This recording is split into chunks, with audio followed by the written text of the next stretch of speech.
What's up, everybody? I'm Katie, And I'm Morgan. and this is For Your Misinformation. We are two Midwestern feminists here to break down the political news that you need to know without the misinformation that you don't. Let us break down the problem and tell you what we're doing and what you can do to help solve it.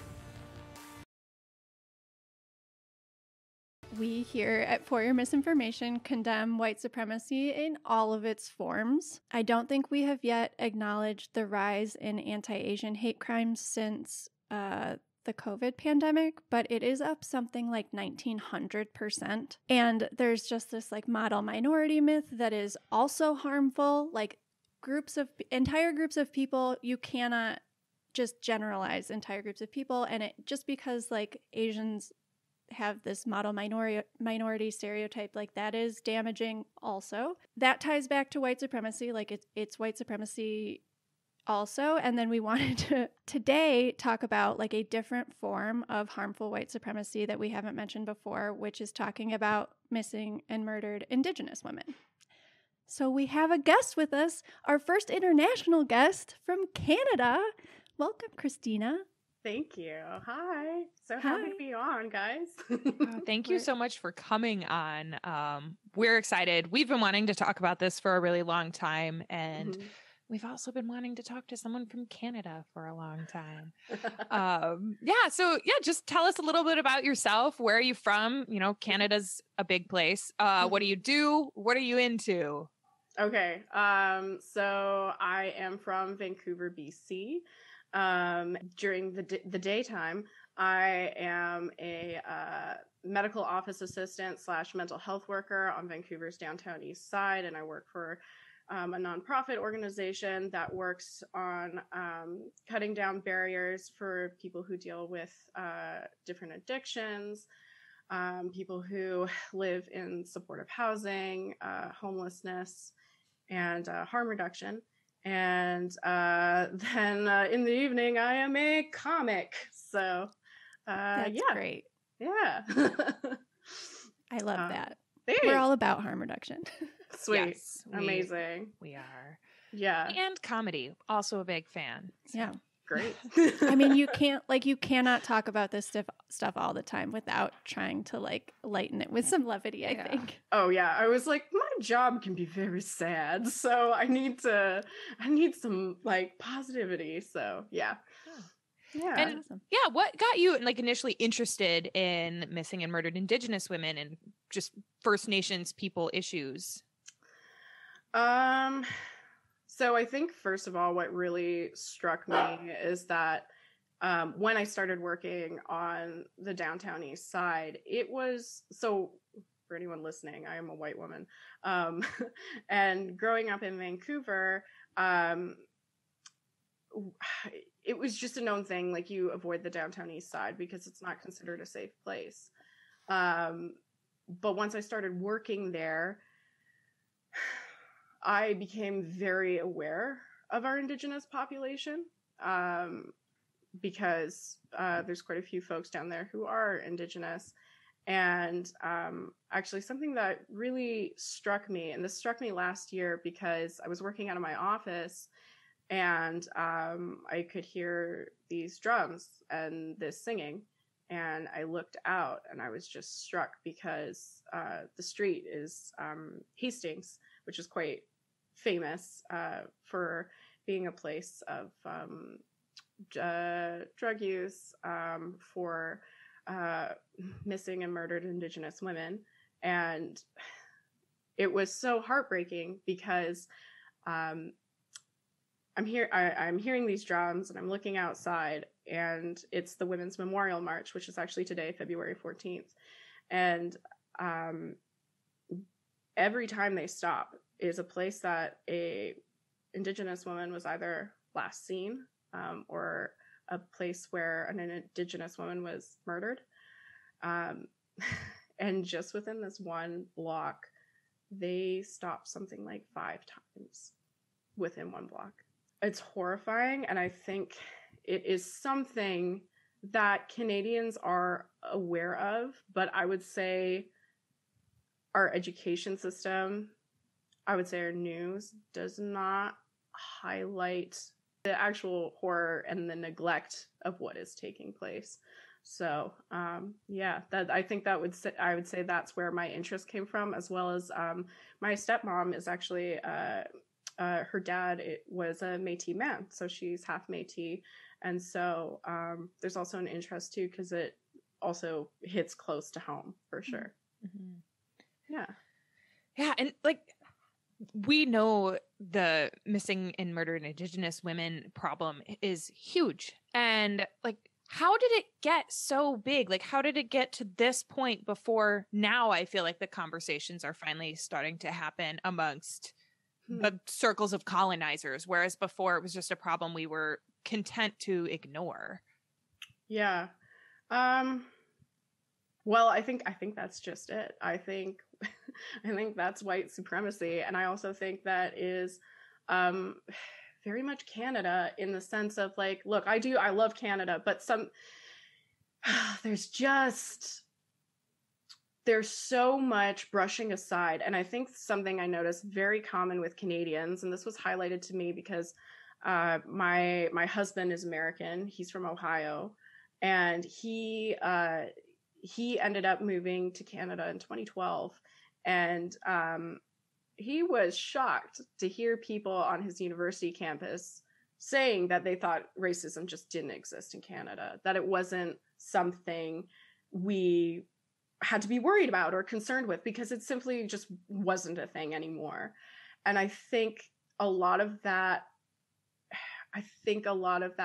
neglect, I think a lot of us trying to look over it and not acknowledge it, is due to like just how our history is explained. When I was in grade 10, our history class, which we call social studies, was it covered Canadian history, and it basically just highlighted the fur trade, but it didn't highlight what really took place during the fur trade. You know, they would say like, oh, you know, Indigenous people traded like beaver fur, and the English really liked it and they profited off of it, and so did the Indigenous peoples. But it didn't talk about how there were a slew of treaties that were messed up, to put it bluntly, very deceiving. I also feel like there was a lack of acknowledgement for how freaking ingenious our Indigenous peoples were for getting a really crap deal, but even through the fur trade, trying to make a system that could work for them with having white oppressors actively working against them at all costs. I think there was a lack of acknowledgement around that, and I think we're now starting to talk about it more, because there has been organization much more around truth and reconciliation, and thankfully it has been getting more publicity through the media, and I think, you know, it's very badass to see the fight and the resiliency in Indigenous women, because they are often the grassroots organizers of this. It's very cool. Yeah. Can I read you some stats about like missing and murdered Indigenous women in Canada versus like Illinois? Okay, so sure.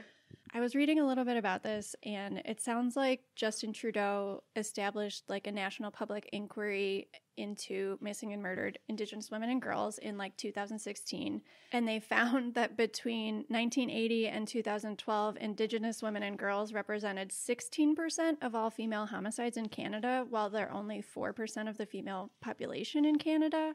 So that is like very alarming. And like it's similar stats in the United States. Our Indigenous women are murdered at a rate 10 times higher than other ethnicities. It's the third leading cause of death in Indigenous women, according to the Centers for Disease Control. And the majority, you're talking about like why this goes unnoticed. The majority of these murders are committed by non-Native people. on Native-owned land. So, and like because of the lack of communication between state, local, and tribal law enforcement, it's difficult to even begin the process. Like you said, the systems just aren't there. They're not there to protect them or benefit them. Mm-hmm. But in the United States, there have been 5,712 missing and murdered Native women just since 2016. So like 5,700 in the last 4 or 5 years. Mm-hmm. So there are some stats that maybe people may or may not have been aware of. Yeah. I think people definitely aren't, aware of that. Like you hear 5,000. That's a lot of women. That's a lot of people. I think that people hear it's a problem and they're like, oh, well, I mean, they're probably thinking it's like maybe dozens, which is still way too many. But and it's just, I mean, like one of the, I think the big questions that people don't ask themselves enough is maybe like why they should even care, which is disgusting that it's not asked. But yeah, I think a lot of it comes down to like, for me, sorry, I'm just getting my notes. For me personally as well, it came from a lack of knowledge and actually understanding what took place, because there's like, have you guys heard of the residential school system? Yes. I have not. You have not? Okay. Well, I compiled some research that's mostly from the course I took that I strongly suggest all Canadians to take, especially, which is Indigenous in Canada. That is the course that got popularized by Dan Levy. You guys may have seen that. I saw that. I thought it was very cool. Yeah, and it's great because I love that there's just such a great accessibility to it because the course is free. It's also, it's basically set up as a series of videos, and there is reading, but you can get subtitles. You can also have it read aloud to you. Which I thought was great.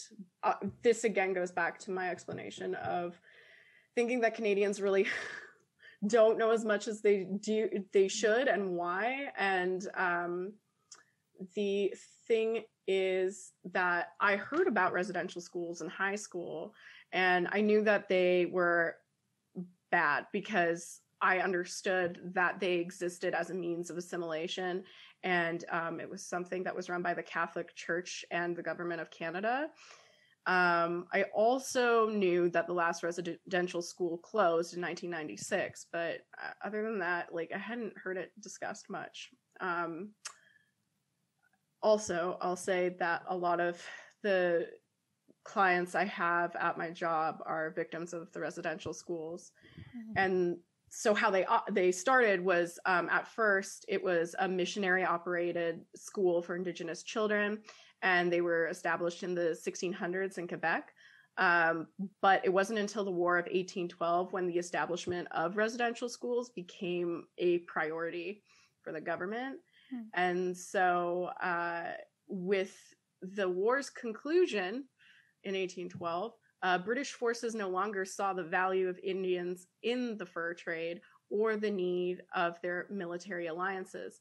And the status of Indigenous people began to decline as they went from valued allies to burdens. And so then in 1830, they called it the Indian problem, and they moved from, this military to civilian jurisdiction, and Indigenous peoples were seen as barriers for a new nation to flourish. And so to fix this problem, the British government decided to assimilate Indigenous peoples, targeting Indigenous children who were easier to coerce and manipulate. And the government had a mission to kill the Indian in the child. So over the course of 125 years, more than 150,000 children were forcibly removed from their homes and placed into residential schools. The majority were held captive and isolated from their families and all their kinship ties for the entire time they attended. Others stayed 10 months of the year. but many children never returned home at all. Children ages 3 to 17 years old attended residential schools. Education was a mechanism to colonize and assimilate all Indigenous children, to destroy their cultures, beliefs, languages, and sense of pride. And they were based on a church-operated and state-financed system. So from the government's perspective, they wanted to guide children out of their current savage state to become more civilized. And the mission of the churches, however, was to Christianize the children. And the church educated the children and the government covered the costs, but this historical church-government relationship was based on the regulation, administration, and control of Indigenous people's lives through the education system. But something I want to highlight, that trigger warning is not great, is that in 1922, the living standards of Indigenous children endured were labeled by the medical community as a national crime. Survivor accounts are chilling and difficult to even comprehend because these narratives recite experiences of sexual assault, beatings, poisonings, electric shock, starvation, freezing, and medical experimentation.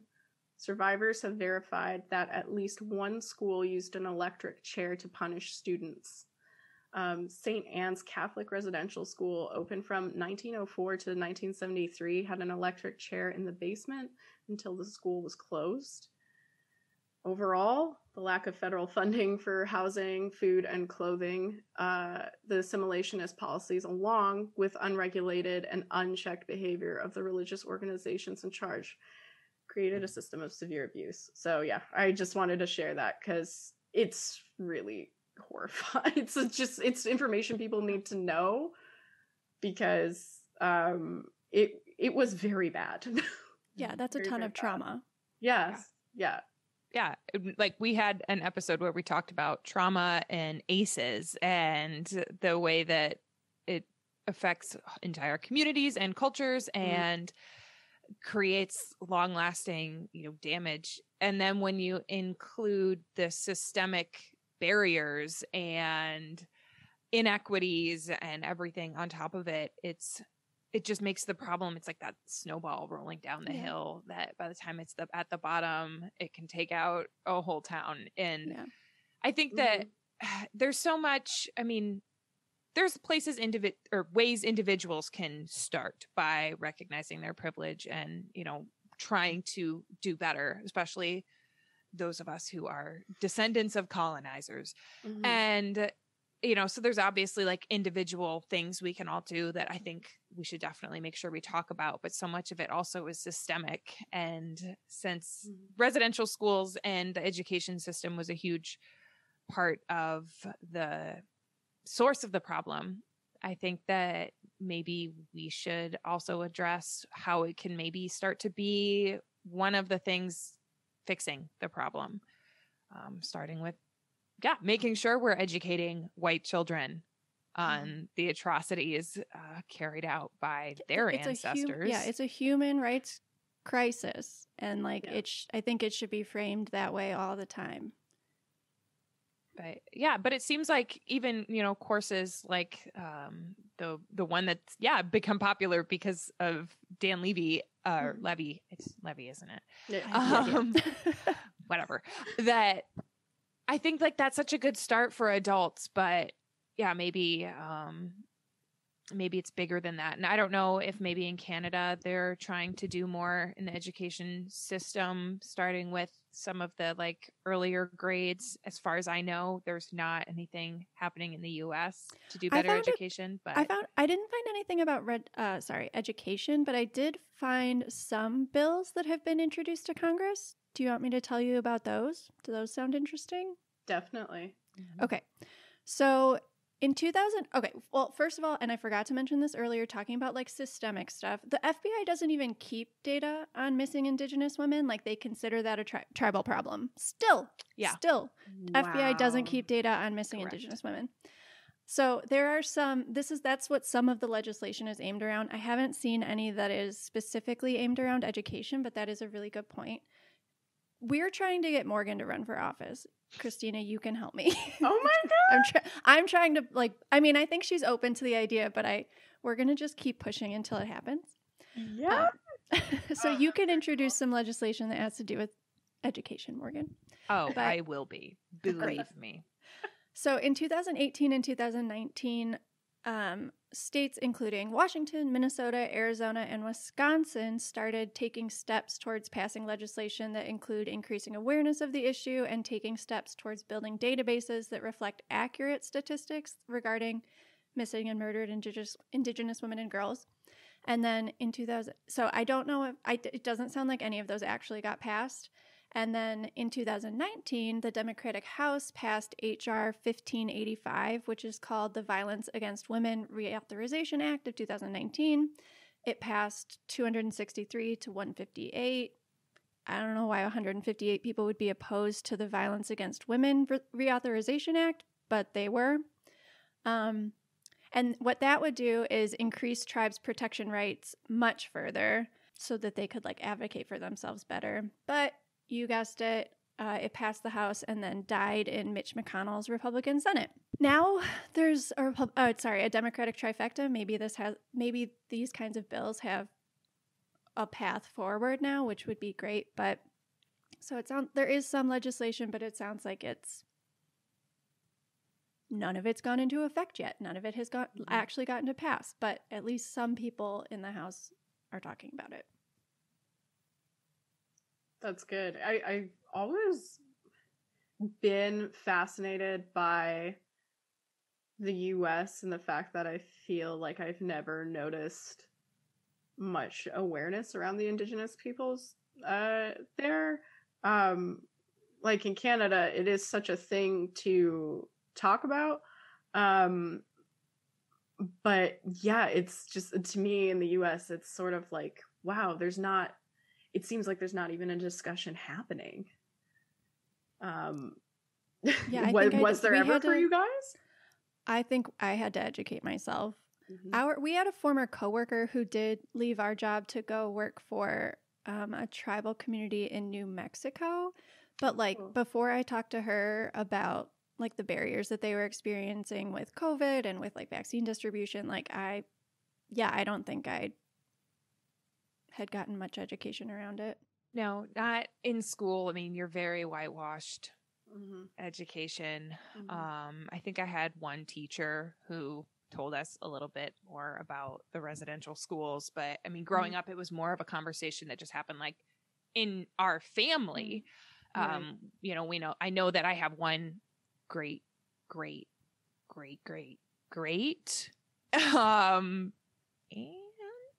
aunt. I don't know. I'm bad at understanding genealogy, but we know she was born in 1814. We don't even know what her actual birth name was. We know that she was removed from her family and her tribe and would, as an older woman, wouldn't talk about her childhood, wouldn't talk about her upbringing or the school that she was placed in with her kids. So, there's a written account from her grandson about she wouldn't talk about it. It never probably occurred to her that someday her ancestors would want to know about her tribe or her life. And, and that to me, growing up thinking about that was just so sad. Yeah. And that's how easy it is, or how easy it always has been for Native people's cultures to just be taken and removed for generations. And yeah, it's become such a big problem that the solution is obviously even larger. It's so much easier to make a mess than it is to clean one up. But if everybody would just leave other people the fuck alone and let them do whatever they want to do, that would fix it. If white people would just stay in their lane, that's the whole solution. Just, no, they don't need to be Catholic. They're good. They don't need to be put into, they're better at this than we are. If they'd been in charge still, no global warming, wouldn't have this catastrophic crisis barreling towards us. Just stop telling other people what to do. That's it. That's the whole thing. Dear Canadian government, dear American government, dear Catholic Church, dear Republicans in Congress, please take this to heart. You don't get to tell other people what to do. No. So true. But I mean, on the flip side of telling people what to do, Christina, do you have any organizations or causes or anything that you want to tell people to donate to or volunteer with, or I don't know, politicians people should be writing letters to, or drunk dialing? Oh man! Oh, I should have done my research about the drunk dialing. Yeah. Well, my first thought for an organization, one that I really like, is the Native Women's Association of Canada. So it's a national Indigenous organization representing the political voice of Indigenous women, girls, and gender diverse people in Canada. It's inclusive of First Nations on and off reserve, which that's also a big thing because there has been so many barriers put in place for Indigenous peoples who have decided to live off of reserve. Oftentimes, a lot of their rights get taken away from them for choosing to do that, which is crap. And it even offers for status and non-status, disenfranchised Métis and Inuit. Also, it's an aggregate of Indigenous women's organizations from across the country, meaning Canada, because it was founded on the collective goal to enhance, promote, and foster the social, economic, cultural, and political well-being of Indigenous women within their respective communities and Canadian societies, whatever, you get it. But I really like them because I think usually with BIPOC individuals, it's the women who get affected the worst, and folks or gender diverse folks. So that one is really important to me. I also love, this is more of a grassroots organization, but it's like very close to home to me because it's the Vancouver Black Therapy and Advocacy Foundation. So like just streaming over from missing and murdered Indigenous women, I also think this is very important because their whole goal is to address the lack of Black therapy resources, advocacy, and mental health support in the Vancouver Lower Mainland, meaning the land of the Coast Salish peoples, the Tsleil-Waututh Nation, and Musqueam Nations. And so what they do is they raise funds to connect members with paid advocates to link them directly with accredited Black counselors and therapists locally. And this foundation started in June 2020. Mm-hmm. And it was just like initial movement that it was brought to my attention by Betty Mulat. I hope I'm saying your last name correct, Betty. And she just wanted to raise money to give people access. And then she ended up raising so much money, she was like, maybe I can make this an ongoing thing. And so now it is. And I think it's really cool. Can you say that's really cool? Can you say the name of them both again? Native Women's? Yeah. So easier if you look it up is NWAC. So National Native Women's Association of Canada. Okay. And then the other one is Vancouver Black Therapy and Advocacy Foundation. Oh, but also, last resource that I love that is really great for Americans is a super awesome podcast called All My Relations. Ooh, and yes. Yeah, have you listened to it? Yes. So good. I have not. I'm excited. Oh, it's great. It's great. Oh my gosh, I love the hosts. I feel like I remember them even mentioning Dr. Tracy Bear, who is one of the profs who created the Indigenous in Canada course. So that's awesome. That was kind of neat. Yeah, that's very cool. Yeah. Yeah, I think that it's so often, with any BIPOC group, it's always women or non-gender conforming people who get the shittiest end of the raw deal. and then celebrated by white folks who are like, wow, look at how good, like, Black women are the best organizers, which, okay, is true, but it's also because somebody has to do something in their self-interest, because otherwise, as we've seen, they just statistically get murdered at alarming rates. Yeah. And so I think that, like, instead of white people being like, yay, snaps for you, we need to actually mobilize and be part of the systemic and individual solutions. But, you know, if you had something that you wanted to say that you wish white people knew in order to be better allies, what would that be? Or, you know, even just like the simple things that they would do. I know people all the time say like, well, I care about this, but like, I've tried to help before and I didn't feel welcome, which is just like a bullshit. Like, stop it. This isn't about you. You weren't helping out for the right reasons if you stopped trying to care, because you felt a little bit of discomfort and then you left. I hate that.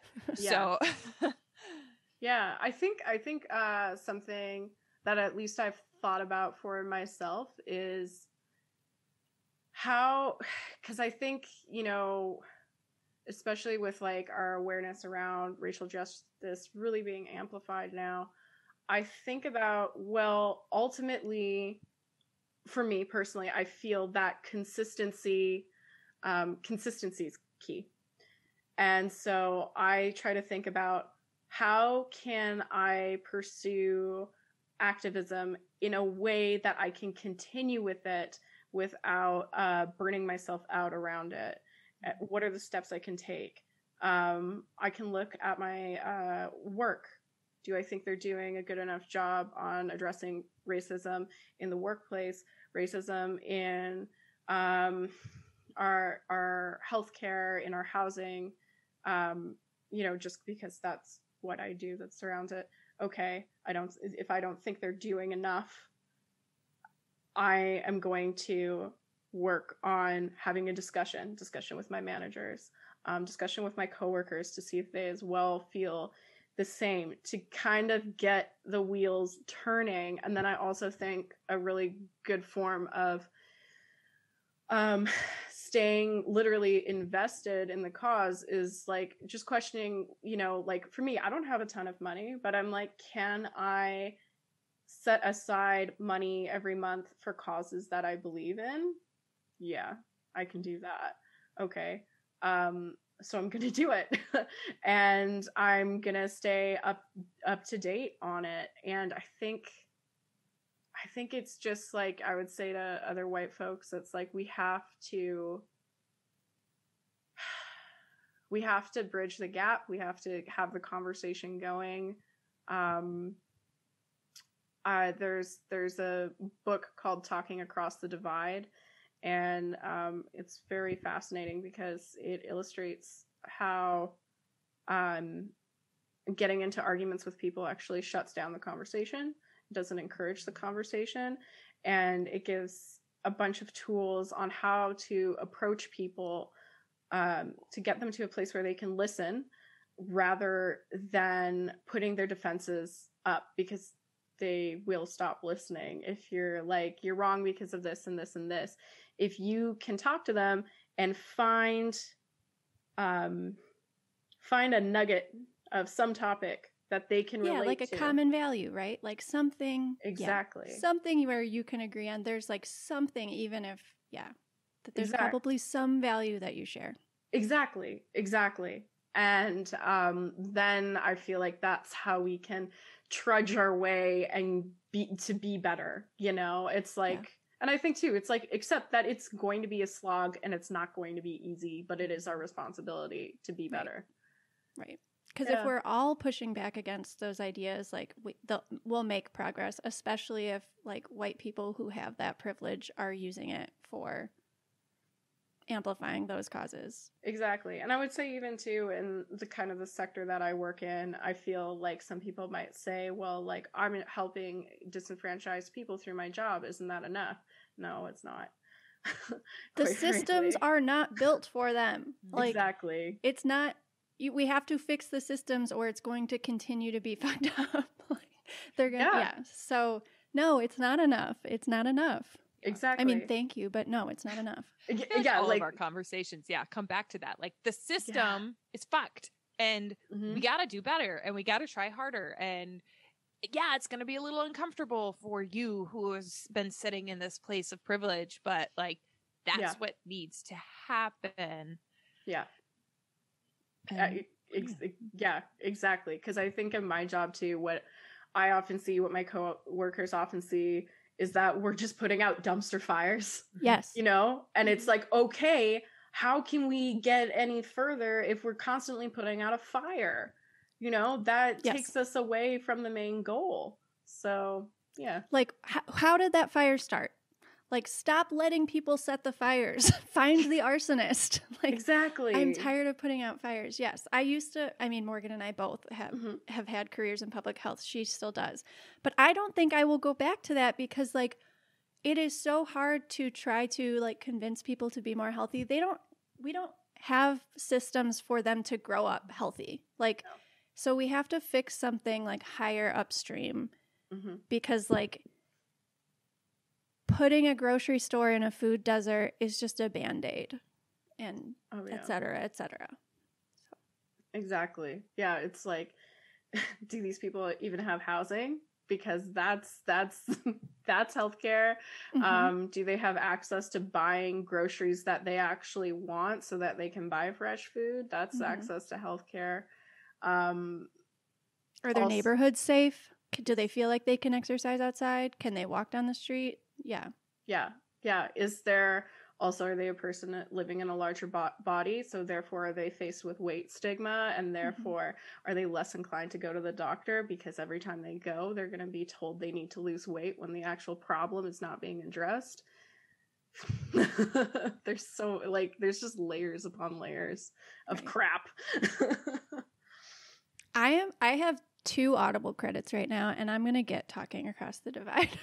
That's my next Audible purchase. Or even if you even have the app Blinkist, because I do. Oh, it's on Blinkist. Oh, just hell yeah. Read it on Blinkist. So handy. Nice. Yeah, that's my style. That's what I need to get. I am notoriously like slow at finishing even really good books because I fall asleep or read the same page 85 times and I'm like, Blinkist is amazing. Yeah, you can pay attention to anything for like 12 minutes. Oh yeah. I love it. I'm like, okay, like this is the juicy part. Okay, I get it. Sweet. Yeah. Yes, I love that.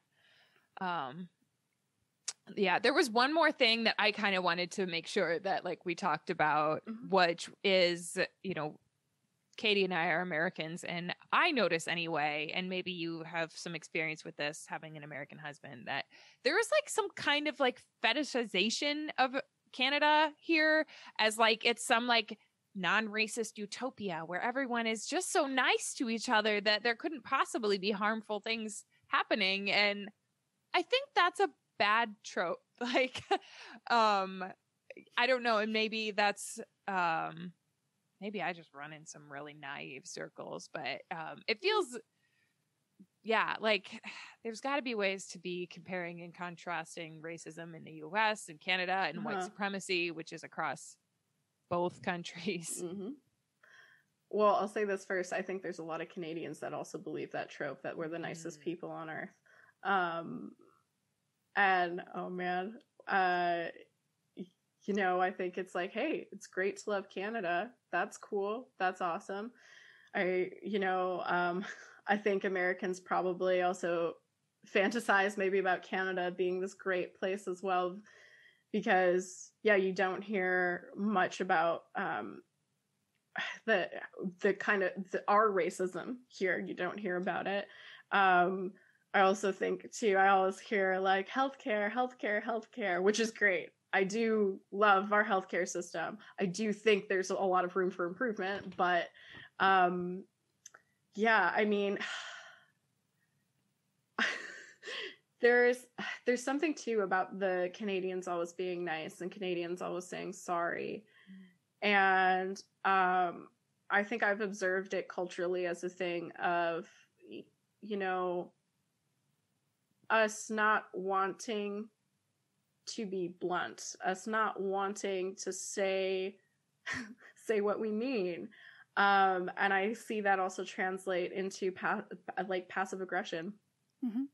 And I think something I really appreciated when I started dating Eddie, my husband, was that I was like, he doesn't beat around the bush. Like, if something's up, I know it, you know.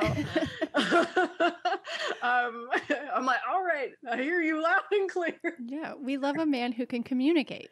Yes. Yeah, it's very refreshing. Yeah. So it's like, I think Canada is tricky as well, because with our racism and whatnot, like, we have a lot of extremist groups, but people don't know about them. They, in some ways, I think it's very good that they don't get much airtime, but I also believe that it's very deceiving, because then people don't believe it's as much of a problem as it is. And we did see a rise in hate groups as like things were unfolding in the US. And it's just, I am very happy though, because I believe the Canadian government just declared that they view the Proud Boys as a racist group. I think that's right. Hate group. I think I saw that. Yeah, so I'm very happy about that. But I really you know, I think Canadians also too are like, well, it's worse than America. It's worse than America. That bar is so low, guys. You can aim higher than better than us. But also, I also think people like negate to think about how small the Canadian population is compared to the US. That's a huge factor, especially like when I hear stories about like what New Zealand is doing, and I think they're doing a great job, say, with COVID and everything, but I will argue that it's much easier to do that with a population that is very small. And so I think our job is that we do need to be better at raising awareness in larger and smaller populations, and in Canada, just to not take things for granted, you know, like it can be a really great place as long as we work towards it. We shouldn't rest on our laurels and go, at least we're not those guys. Yeah.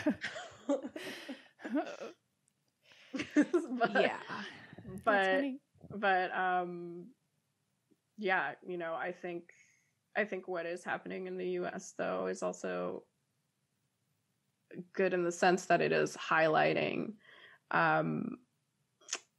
all the flaws in the system, and that our systems are similar. Yeah. So, and like, we should take note. Right. Yeah, like America should take note of Canada's healthcare, and Canada can take note of some of the, you know, stuff going on for racial justice in the US. And but although vice versa too, because there's also not enough happening around that here. So there's that. Oh man. Yeah. I like what you said about like how Canadians, or the stereotype is that they just want to get along, like that they're nice, they want to get along, they want to, like, they'll apologize for things that don't need apologizing for. And I think I used to feel that way. Like for a long time, I was very non-confrontational. Like I just wanted everything to be chill. Yeah. But now it's like, if justice is absent, then like this isn't real peace. So I'm not interested in that. Like, so I will be as confrontational as necessary if you're wrong. Yeah.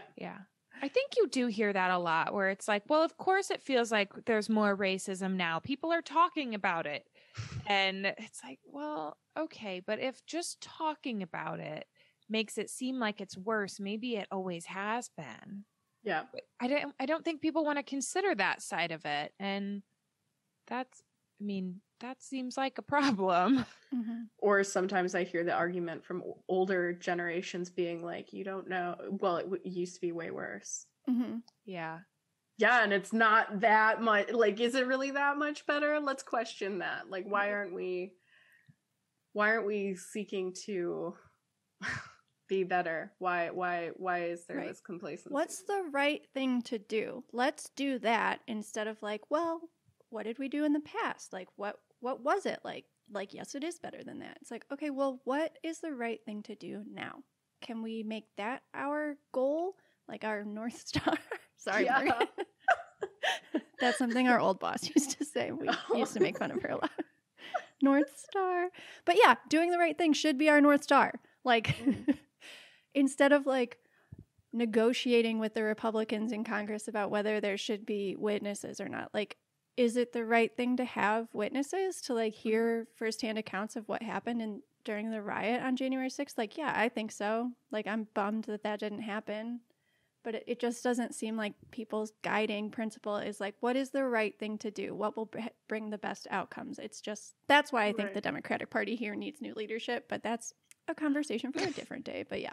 Can I ask you guys a question? For sure. I'm just curious, do you ever think the U.S. will get to a point where you guys are removed from having a two-party system and can have more prominent parties in place for people to choose from? I think it'd be really hard just because of our campaign finance laws the way they are right now. Okay. Like the Democratic Party controls so much money and the Republican Party controls so much money.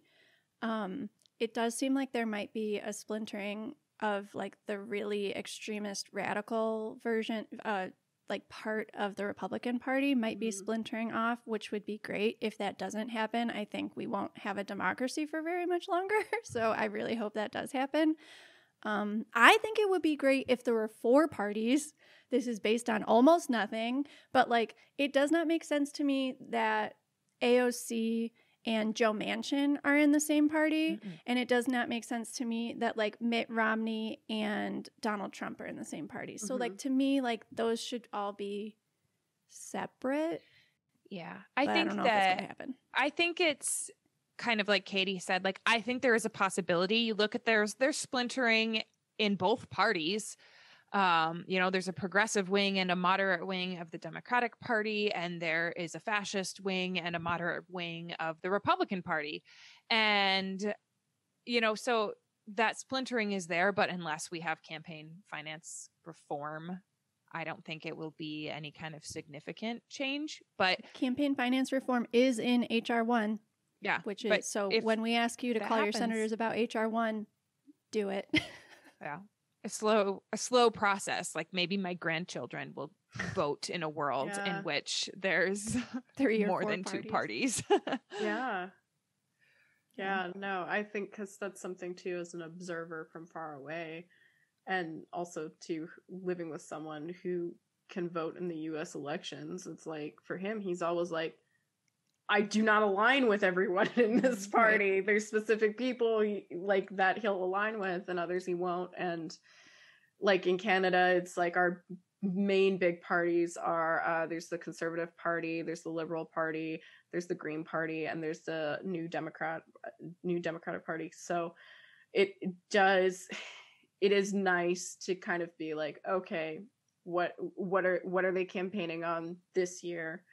And do I believe more strongly with this party than the other party? Like, it's nice because you like I would never associate myself with just one party because their ideologies change over time and through each election. So it's nice to have that choice. But with that being said as well, we also have to do strategic voting, which is really crappy, in my opinion. So that's another thing. Yeah. Oh man. Well, there were a couple other things I wanted to ask. One of which is we sometimes will nominate like an asshole of the week. And that can be an individual who's just really failing society, or it can be an organization or an entity. So if you have anyone you'd like to nominate, we would love to put them on our shit list. Oh my God.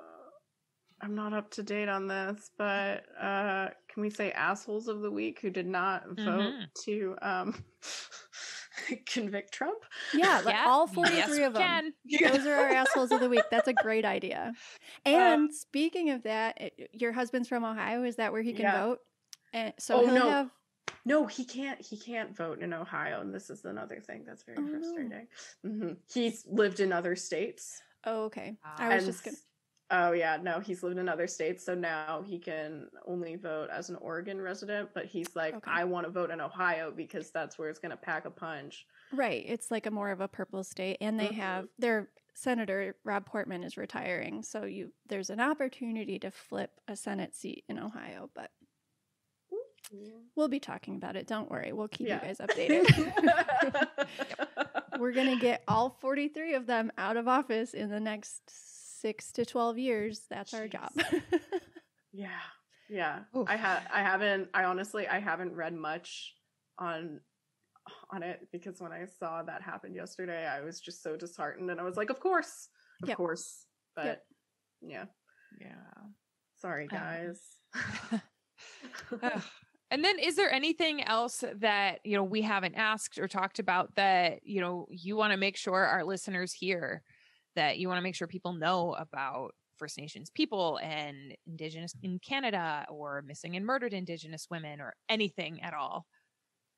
I would say if you want to get more, because, we were talking about things like the residential schools and whatnot, and that is something that we're now working on repairing, but something more modern that I think folks should look into is look into what happened to the Mi'kmaq fishermen, the lobster fishermen. Most recently, I'm like, how do I sum this up quickly? Basically what happened was that there are these Mi'kmaq fishermen who are allowed to capture lobster throughout the entirety of the year to make basically like a decent income, or I forget the actual verbiage that was used, but basically enough that you can live off of. But the Canadian government never said how much that would be. And so the Mi'kmaq went ahead to go capture lobster, but then all the commercial lobster fishermen people got really mad, and they ended up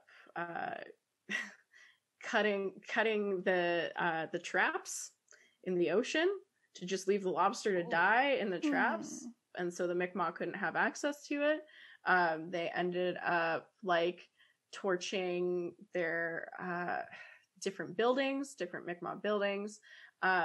It's like homegrown terrorism. That's for sure a hate crime times 7 billion. Wow. So that was really horrifying. It's going in the right direction, but I would say read up on that. I would also say there's a great Instagram handle called Wet'suwet'en Checkpoint. I would also say look into that. Basically what I'm going to say to sum it up is that in Canada, we have a lot of issues with the government and companies wanting to go after our oil, but they want to go after it on Indigenous lands. And so there's been a long fight at the Wet'suwet'en Checkpoint where the RCMP have done horrible things to the protesters, and where it seems that many non-Indigenous white Canadians feel that it is their land. Check out what is going on with the Wet'suwet'en Checkpoint, and also to trust sites that are created by Indigenous peoples, because quite often our media likes to take the oppressor's side rather than the Indigenous folks' side. So shocking. Yeah, that happens a lot, doesn't it? Yes. Yeah, that sounds a lot like Standing Rock in the U.S. and when all of that was happening, and they just were like, wow, people are showing up to help. And it's like, oh yeah, but we'll just ignore the violence that's actually happening against the people whose land this is. Cool. Great. Yeah. Oh boy. Yeah, those are great resources, great things to learn about, and a great reminder to everyone to amplify the Native voices and make sure that, you're checking your sources on those things. Anything else you want to plug? Like, where can people find you on social media, or any like organizations you want them to find? Or do you have stand-up somewhere? I was saying, do you have stand-up you want to plug? I was like, well, selfishly, can I promote my show? Not selfishly, we want to know. So on Friday, February 19th, I am going to be in a Zoom comedy show, which is going to be hosted by my delightful friend, Christine Hackman. Our opener is going to be Kate Dowling. I'm going to be doing a 10-minute set. And then our headliner is Kane Holloway. And I know him. Well, not really, but I know who he is. You know who he is. Yeah. So he's a host on actually podcast. He's also on Don't Take Bullshit from Fuckers with Greg Barrett. Good advice. So he's going to be headlining, and I'm pretty excited about that. So you can find me on Instagram. My handle is KMK, because that's my initials, but I spell it out KAYMMKAY, and then the ticket link is in my bio. So please come and laugh. Nice. Awesome. Yeah. Oh, yes, that's fun. That's so will fun. be doing that. Yeah. We should, Morgan, we should go. Let's go. Yeah, we should go. Why not? Actually, did you say the 19th? Yeah, Friday. Is that right? That's the day I'm getting vaccinated. Ooh, jelly. I get the Moderna vaccine on the 19th. Oh, that's the vaccine I want. That's the Dolly Parton one. I know. And my mom is eligible on the 25th. So. Oh my gosh. We are. Wow. I don't know. Feels good. What a better way to. I'm sorry. Go ahead. What? I have vaccine envy right now. Me too. I did not think I was eligible. And I reached out to my doctor and was like, I was going to ask about vaccinations for my mom. And she was like, I think, you're a caregiver for her. Like, I think you count in 1A. And I was like, oh, well, okay. Nice. Awesome. Yeah. So, comedy show and a vaccine sounds like a great Friday. Yeah. That does sound like a good Friday. Oh, yeah. So it'll be 10 o'clock Eastern time, though. Just so you know. Okay. We can do that. that. Time is irrelevant still during COVID. Nothing matters. So awesome. All right. Well, that's all we've got. We want to respect your time. Also, my laptop's dying. So it was super nice to talk to you. Thank you so much. Seriously. It was so nice. It was awesome to talk to you guys, and seriously, thank you for putting this podcast out into the world. I think you are doing such a great service to so many people by just making all this complex information palatable. So, way to go. Wow, thank you. That means a lot. Thanks. Yeah, of course. Thanks for having me. Yeah. Okay, cool. Bye. Okay, bye.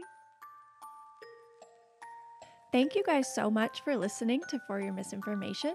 If you haven't already, please subscribe to the podcast, and if you like it, give us a rating and a review. It helps us find more listeners, and the more of us there are, the better. And make sure you follow us on Instagram and Twitter at FYMI Pod. Shout out to Ben Schlofelt for the audio production, Hope Dye for the podcast art, Kyle Dibdahl for the intro and outro music, and Adam Roston, who edits these videos every week so you can watch them on YouTube. We come out with new episodes every Monday.